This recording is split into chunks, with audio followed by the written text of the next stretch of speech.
बच्चों नमस्ते। जैसा कि आप लोगों को पता है कि इस वर्ष ऑनलाइन कक्षाएं बिल्कुल बंद हो चुकी हैं और पढ़ाई का एकमात्र सहारा रह गया है, वह है virtual online class. Virtual online class में समस्याएं आती थी ग्रामीण क्षेत्रों में कि बच्चे समय पे जुड़ नहीं पाते थे या तरह तरह की दिक्कतें आती थीं।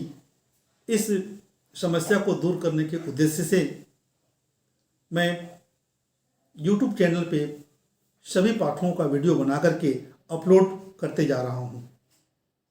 कक्षा 9वीं से कक्षा 12वीं तक हिंदी विषय के सभी पाठ और साथ ही साथ व्याकरण खंड भी आपको मिलेंगे। बस आपको एक काम करना होगा, मेरे द्वारा अपलोड किए सारे वीडियो को देखने के लिए आपको चैनल को सब्सक्राइब करना अनिवार्य होगा और लाइक और शेयर भी जरूर करें। आज हम पढ़ेंगे कक्षा 11वीं आरोह भाग 1 से पद्य खंड है, जिसमें रैदास के पद हैं और इसको लिखे भी हैं रैदास जी। तो आइए चलिए पढ़ते हैं रैदास के पद।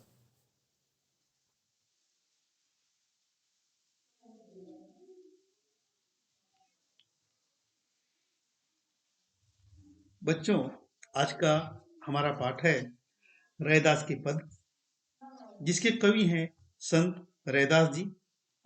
तो आइए पढ़ते हैं इस पाठ को।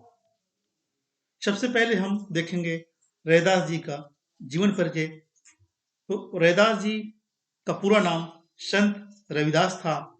इनके और अन्य नाम भी थे, रामदास, गुरु रविदास। इनका जन्म 1398 ईस्वी के आसपास हुआ था। इनकी जन्म जो भूमि थी वह काशी उत्तर प्रदेश। मृत्यु 1518 ईस्वी। इनके अभिभावक रघु और घुरबिनिया। कर्मभूमि थी काशी। कर्म क्षेत्र था इनका कवि थे, कविताएं लिखते थे और विशेष योगदान इनका था समाज के लिए, समाज सुधार का काम। इनकी रचनाओं की बात करें तो संत रैदास की रचनाओं में लोकवाणी अद्भुत प्रयोग मिलता है। इनका कोई प्रमाणित ग्रंथ नहीं मिलता है, फुटकर रचनाएं मिलती हैं। उनके 40 पद आदि गुरु ग्रंथ साहिब में भी मिलते हैं। साहित्यिक विशेषताओं की बात करें तो संत रैदास की रचनाओं की विशेषताएं लोकवाणी का अद्भुत प्रयोग रही है। जनमानस पर इसका अमिट प्रभाव पड़ता है। मधुर एवं सहज संत शिरोमणि रैदास की वाणी ज्ञानाश्रयी होते भी ज्ञानाश्रयी प्रेमाश्रयी शाखाओं के मध्य सेतु की तरह है। इस तरह हम देखते हैं कि रैदास की वाणी भक्ति, सच्ची भावना, समाज व्यापक हित की कामना तथा मानव प्रेम से ओतप्रोत होती थी। इसलिए उनकी शिक्षाओं का श्रोताओं के मन पर गहरा प्रभाव पड़ता था। आज भी संत रैदास के उपदेश समाज के कल्याण तथा उत्थान के लिए अत्यधिक महत्वपूर्ण है। उन्होंने अपने आचरण तथा व्यवहार से यह प्रमाणित कर दिया है कि मनुष्य अपने जन्म तथा व्यवसाय के आधार पर महान नहीं होता है। विचारों की श्रेष्ठता, समाज के हित की भावना से प्रेरित कार्य तथा सद्व्यवहार जैसे गुणों से ही मनुष्य महान बनाने में सहायक होते हैं। इन्हीं गुणों के कारण संत रैदास को अपने समय के समाज में अत्यधिक सम्मान मिला और इसी कारण आज भी लोग इन्हें श्रद्धापूर्वक याद करते हैं। हम जो पाठ पढ़ने जा रहे हैं रैदास के पद, उस पाठ में 2 पद हैं। पहला पद का सारांश है। पहले पद में रैदास जी ने जाति पाति के भेदभाव को समाप्त कर हिंदू मुस्लिम एकता पर बल दिया है और हिंदू और मुसलमान में कोई अंतर नहीं माना है, क्योंकि दोनों के पास एक ही चमड़ी और एक ही खून है। दोनों का एक ही महत्व है। दोनों में समान अवगुण हैं, कोई दूसरा नहीं। इस प्रकार जातिगत भेदभाव से परे मानवीय समाज की कल्पना रैदास जी की है पहले पद में। हम दूसरे पद की बात करें तो दूसरे पद में रैदास जी ने ईश्वर के महत्व का वर्णन करते हुए कहा है कि प्रभु तुम चंदन के वृक्ष के समान हो और हम रेड़ के पौधे के समान हैं। हम तुच्छ हैं। हम तुम्हारे करीब आने के लिए तुमसे कई उम्मीदें लगाए बैठे हैं। आइए पहला पद देखते हैं क्या है। पहला पद है, जाति जाति में जाति है जो केतन के पात, रैदास मनुष्य न जुड़ सके जब तक जाति न जात। रैदास कनक और कंगन माही, जिम अंतर कछु नाही, तैसे ही अंतर नहीं हिंदू तुर्कन माही। हिंदू तुर्कन कछु भेदो, सभी माँ एक रक्त और मासा, दोष एको दूजा नाही, पेख्यो सोई रैदासा। कह रैदास तेरी भक्ति दूर है, भाग बड़े सो पावै, तजी अभिमान मेटी आपा पर, पिपलिक हवै चुनि खावै। इस पद का प्रसंग है कि संत रैदास जी ने जाति पाति के भेदभाव को समाप्त कर हिंदू मुस्लिम एकता पर बल दिए हैं। और इसमें जो कठिन शब्द आए हैं उनमें हम देखते हैं, कठिन शब्दों में जैसे जाति, जाति जो मनुष्य की जाति है उसको बतलाया जा रहा है। केतन एक शब्द है, केतन का मतलब होता है केला और पात का मतलब होता है पत्ता। और मनुष्य मानव। कनक शब्द आया है, कनक का मतलब होता है सोना, और कंगन जो पहना जाता है जो सोने का बनता है। और दूसरा है हिंदुअन, तो हिंदू सब हिंदू है। और तुर्कन, तुर्कन मतलब मुसलमान को कहा गया है। इस तरह से आगे इसमें आ रहा है रक्त, खून। मासा मतलब त्वचा, मांस। दोष अवगुण। पेख्यो मतलब देखना। और आगे है पिपलिक, पिपलिक का मतलब होता है चींटी। और इस तरह से इनके कठिन शब्द थे। अब आइए इसका हम अर्थ जानते हैं। जाति जाति में जात है जो केतन के पात। जिस प्रकार केले का जो पत्ता होता है या केले का जो पेड़ होता है उसमें आप देखे होंगे कि एक पे एक पत्ते चिपके रहते हैं, निकालते जाएं उसमें पत्ते निकलते जाते हैं। ठीक उसी तरह मनुष्य की जाति है। जातियों में कई जाति उपजातियां होती हैं, अर्थात अनेक जातियां हैं। जिस तरह केले के पत्ते में अनेक पत्ते निकलते जाते हैं, उसके पेड़ से अनेक पत्ते छिलके निकलते जाते हैं, उसी तरह अनेक जातियां फैलती जाती हैं। आगे रैदास जी कहते हैं कि मनुष्य जुड़ सके जब तक जात न जात। मतलब रविदास जी कहते हैं कि मनुष्य आपस में एक नहीं हो सकता, मनुष्य में एकता की भावना नहीं आ सकती जब तक जाति न जात। मतलब जाति प्रथा, भेदभाव की प्रथा इस संसार से समाप्त नहीं होगा तब तक मनुष्य एक नहीं हो सकता, एकता नहीं हो सकती, या मनुष्य आपस में जुड़ नहीं सकता। आगे एक उदाहरण देकर के बता रहे हैं रैदास जी कि कनक और कंगन माही, जिनमें अंतर कुछ नाही। कनक मतलब सोना और कंगन मतलब पहनने का गहना जो सोने से बनता है। तो रैदास जी कहते हैं कि सोना और सोने से बने कंगन में जिस प्रकार कोई अंतर नहीं है, दोनों एक है, ठीक तैसो अंतर ना है, ठीक उसी तरह अंतर नहीं है। इसमें हिंदुअन और तुर्कन माही, हिंदू और मुसलमान में उसी तरह कोई अंतर नहीं है। आगे बता रहे हैं, हिंदू तुर्कन नहीं कछु भेदो, सभी मह एक रक्त और मासा। हिंदू और मुसलमानों में कोई भी भेद नहीं है, क्योंकि हिंदू और मुस्लिम दोनों में एक ही खून और एक ही त्वचा, अर्थात एक ही मांस, एक ही रक्त बह रहे हैं। और दोनों का एक महत्व है, मह एक रक्त। दोनों के रक्त और त्वचा, मांस का एक महत्व है, इसलिए हिंदू और मुसलमान में कोई अंतर नहीं है। आगे बोल रहे हैं, दोष एको दूजा नाही, पेख्यो सही रैदासा। रैदास कह रहे हैं कि मैंने निकट से जाकर देखा है कि इन दोनों में दूसरा कोई दोष अर्थात अवगुण नहीं है, दोनों में एक जैसा है। रैदास कहते हैं तेरी भक्ति दूर है, भाग बड़े सो पावे। हे मानो तुम्हारी भक्ति बहुत दूर है, भगवान को पाने के लिए भगवान बहुत दूर है, उन्हें पाने के लिए भक्ति बहुत दूर है। बड़े भाग्य सो पावे, जिसका बड़ा भाग्य है, जो सौभाग्यशाली है, वही व्यक्ति भगवान की भक्ति को पा सकता है, दूसरा व्यक्ति नहीं पा सकता। आगे बोल रहे हैं कौन पाएगा भगवान की भक्ति को? तजी अभिमान मेटी आपा पर। अभिमान घमंड गर्व को समाप्त करके ही भगवान को पा सकते हैं। क्यों? क्योंकि जिस प्रकार पिपलिक हवे चुनी खावे, पिपलिक मतलब चींटी, चींटी अपने घमंड को, अपने गर्व को समाप्त करके धरती पे गिरे शक्कर के छोटे छोटे दाने को पूरे खा जाती है, और वहां पे वह अभिमान या अपना घमंड या गर्व नहीं दिखाती है और पूरे शक्कर को खा जाती है। इसी तरह इंसान को भी, मनुष्य को भी अपने अभिमान को समाप्त करना होगा, तब भक्ति भावना में वह डूब सकता है या भगवान को पा सकता है।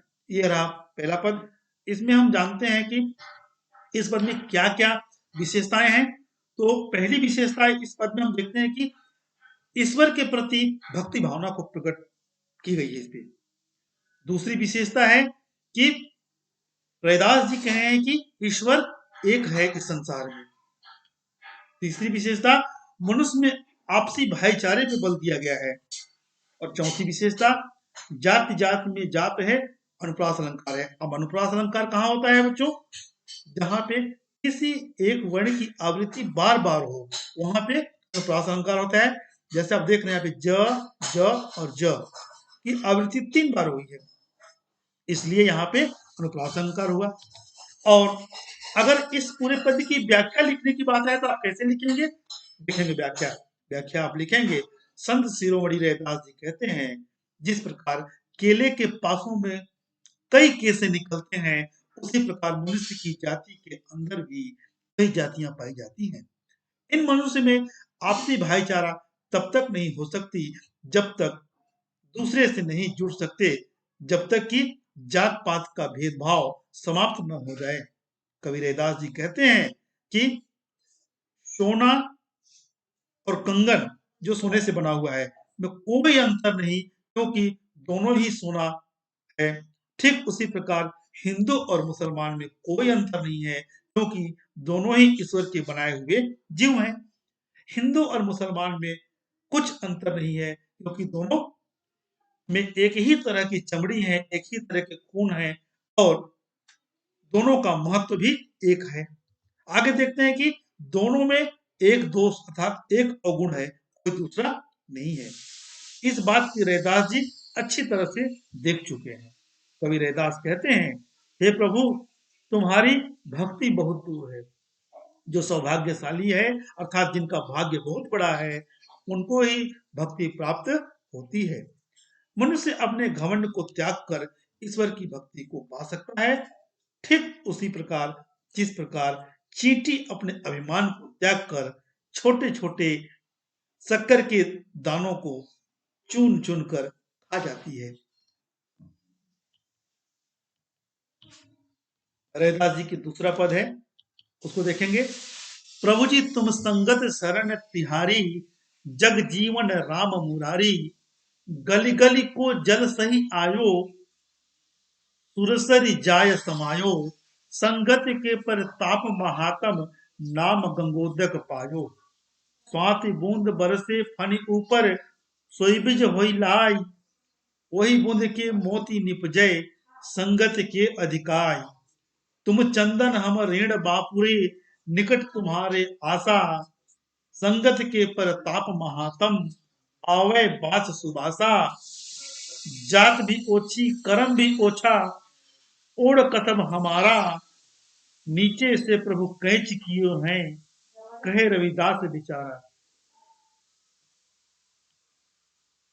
इस दूसरे पद का प्रसंग है कि संत रविदास जी ने ईश्वर के महत्व का वर्णन इसमें किया है। इसमें कठिन शब्द हैं। शरण मतलब शरण, तिहारे माने तुम्हारी। जगजीवन, जगत को जीवन देने वाला, संसार को जीवन प्रदान करने वाला। राम मुरारी, प्रभु का एक नाम, भगवान का एक नाम, जिन्हें राम मुरारी भी कहा जाता है। सुरसरी, गंगा को कहा जाता है। संगति, संगत। प्रताप, प्रताप माने प्रताप। महात्म, महत्व। गंगोदक, गंगा। स्वाति बूंद, स्वाति नक्षत्र में बरसने वाले पानी का बूंद। फनी, फन। बीज, बीस। निपजय, बनना। संगति, संगत। और महात्म, महत्व। अगला इसमें कैच मतलब ऊपर उठाना। तो आइए इसका हम अर्थ जानते हैं। प्रभु जी तुम संगत शरण तिहारे, जग जीवन राम मुरारी। प्रभु जी मैं तुम्हारी संगति में या तुम्हारे शरण में आया हूं, क्योंकि आप इस जग जीवन राम मुरारी, आप इस संसार में या इस संसार को जीवन प्रदान करने वाले हैं, इसलिए मैं तुम्हारी संगति या तुम्हारे शरण में आया हूं। क्योंकि इस संसार में संगति का बहुत बड़ा महत्व है। एक उदाहरण देकर समझा रहे हैं। गली गली को जल सही आयो, बरसात के मौसम में बरसने वाले बारिश जो है उसका जल गली गली के नालियों में होता हुआ, नदी में और नदियों से होता हुआ सरसरी, सुरसरी अर्थात गंगा में जाकर समा जाता है, गंगा में मिल जाता है। संगति के इसी प्रताप के कारण, इसी महत्व के कारण गंगा पवित्र पावन नाम आ जाता है। अर्थात यहां संगति की वजह से हम देखते हैं कि नाली का जल भी गंगा में जाकर पावन पुण्य हो जाता है। दूसरा उदाहरण यहाँ पे दे रहे हैं कवि। स्वाति बूंद बरसे फनी ऊपर, हुई बीज हुई लाई। स्वाति नक्षत्र में बरसने वाला पानी जब शर्व के फन के ऊपर पड़ता है तो वह बीज बन जाता है। सोई बीज हुई लाए, वह बीज बन जाता है। ओही बूंद के मोती निपटे, संगत के अधिकाय।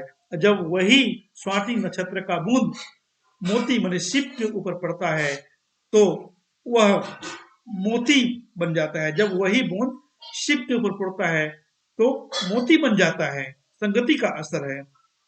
आगे रैदास जी कहते हैं, तुम चंदन हम बापू रे, निकट तुम्हारे आशा।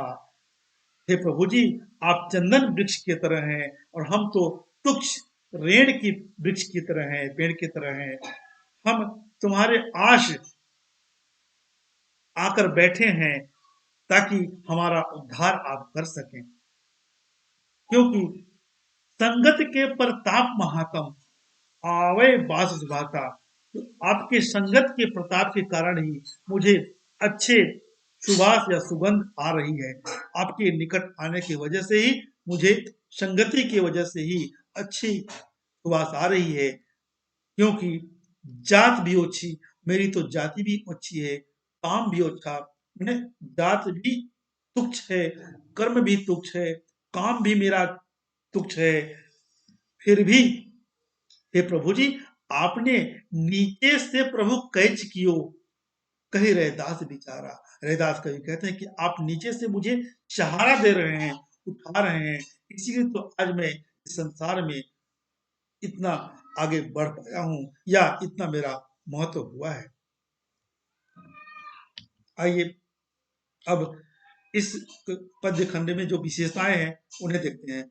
इसमें विशेषता है कि ईश्वर के प्रति अटूट आस्था और विश्वास प्रकट हुई है। दूसरी विशेषता जगजीवन और गली गली में अनुप्रास अलंकार है। बच्चों में पहले पद में बताया था कि जब कोई वर्ण दो बार आए, ज ज ग ग दो बार आए हैं, इसलिए इसमें अनुप्रास हो रहा है। दूसरा इसमें शांत रस का प्रयोग है। भक्ति की जितनी रचनाएं हैं उनमें शांत रस होता है।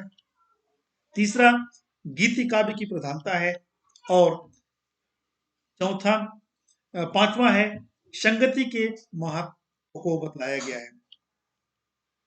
इसकी व्याख्या की बात करें तो संत रविदास जी कहते हैं, हे प्रभु मैं तुम्हारे संगत में हूं, तुम्हारे शरण में हूं, तुम इस संसार को जीवन प्रदान करने वाले हो। जिस प्रकार गली गली का जल अंत में जाकर समुद्र में अर्थात गंगा में मिल जाता है, ठीक उसी प्रकार मनुष्य तुझ में ही जाकर समा जाता है। कवि आगे कहते हैं कि तुम्हारी संगति के प्रताप और महत्व से ही मैं गंगा नदी को प्राप्त किया हूँ या गंगा नाम पाया हुआ है। स्वाति बूंद अर्थात स्वाति नक्षत्र की बूंद यदि सांप के ऊपर फन के ऊपर पड़ता है तो विष बन जाता है, और यदि वही बूंद सीपी के ऊपर पड़ता है तो मोती बन जाता है। अर्थात संगति का व्यापक असर पड़ता है। हे प्रभु, तुम चंदन के वृक्ष के समान हो और हम रेण पौधे के समान हैं, तुच्छ हैं। हम तुम्हारे करीब आने के लिए तुमसे कई उम्मीदें लगाए बैठे हैं। तुम्हारी संगति महत्व से, प्रताप से तुम्हारे पास बैठने की सुगंध आ रही है। कवि रैदास जी कहते हैं कि हमारी तो जात भी तुच्छ है, हमारा कर्म भी तुच्छ है और हमारे कार्य भी छोटे हैं। हमें तो आपने ही नीचे से ऊपर उठाया, ऊंचा किया है। ऐसे विचार मेरे मन में आ रहे हैं। बच्चों, यह रहा रैदास के पद। मुझे आशा है कि आपको यह पाठ समझ में आई होगी। अगर कोई नए पाठ या किसी बारे में जानना हो तो आप कमेंट बॉक्स में लिख के जरूर बताएं।